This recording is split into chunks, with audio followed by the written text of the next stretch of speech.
Hello everyone, I hope you're having a dope ass day. Let's go into rapid fire tips. Let's get started. The first thing, shoot raw. Raw is your friend at all times, every time. Second thing is, try to think of your shooting that way. Shoot to edit. Take your compositions, take your exposures, take everything you can when you're thinking about shooting with editing in mind, right? And think of it like that.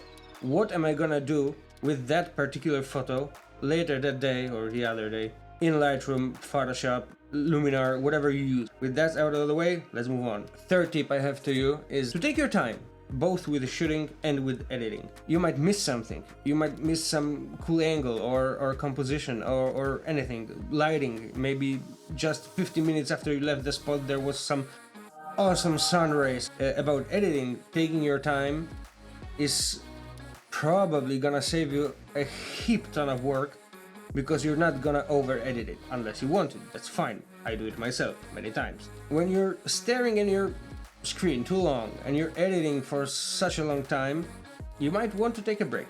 Just, go for a walk, I don't know, go for a dinner, anything that just drives you out of the editing process, because it might happen that when you come back to the screen, you'll just look at that and gonna be like, oh crap, what have I done?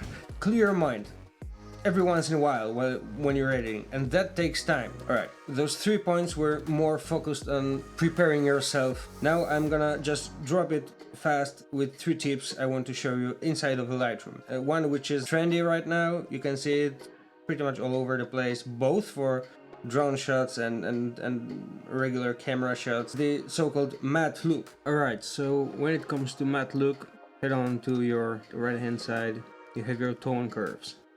And for the matte look to work, you'll have to switch from the parametric curve to the point curve, where you can simply just drop a one point where you want to lift up your blacks or clip them out, and then just drag them up.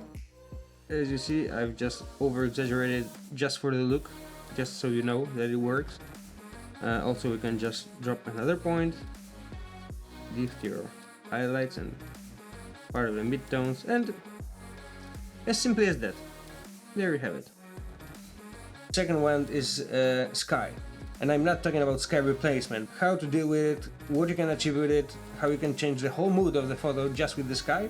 Alright, so for the sky topic, what you see here is a photo that pretty much looks like it have totally blown out skies, right? But if you take a look at your histogram and you just hover over that little dot right here, you can see just right here in the middle when it shows where is the clipping point. What that means is it's not really blown out, and how to use that to your advantage and to make photo look like 100 times better. Here you see your tools, one of which is the gradient filter. Now we can just check it. Draw your mask, let's say somewhere like that. As you can see, nothing really changes so far, but when we'll drop down the exposure here, look at that.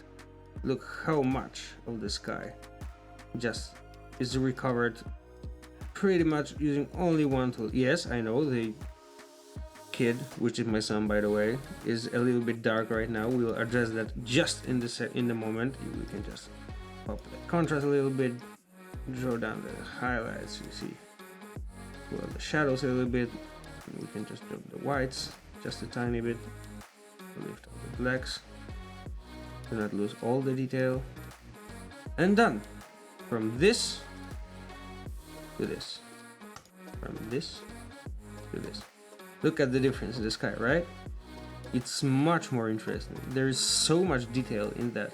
And that's the reason why you should RAW, by the way. And the third thing is subject attention. That's what I call it. It's how you want to draw attention of the viewer to your subject, whatever it is, being a human product, I don't know. It doesn't matter. Now when it comes to drawing attention to the subject, we're gonna tackle the same photo before with the sky of my son. So As you see, the sky is cool. All in all, we did what we had to do. Now, the real subject of this photo is a kid, right? Not the sky. The sky is just the background. I'll tackle it in, I'd say, two ways that I think are pretty much the best for that kind of stuff. You take your adjustment brush, you soften it up a little bit, baby. Alright. Okay. And you simply draw in your subject, right? Hands, torso, and the face. Okay, that's the first part of our mask, right? Now, if we lift up the exposure right now, it lights up way more even.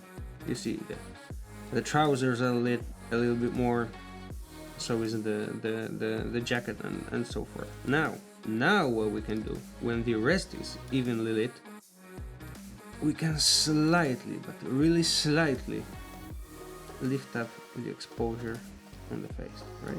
As you can see, he is a little bit more evenly lit. He stands out in the photo. Okay, so that would be it. That's all I have for you today in terms of tips and tricks in Lightroom. If you like it, drop a like, drop a sub, it would be highly appreciated. If you'd like to see more of my content, please consider hitting that little bell icon so you will be notified when I post anything online. Thank you for sticking up to the end. I hope you like it. See you around!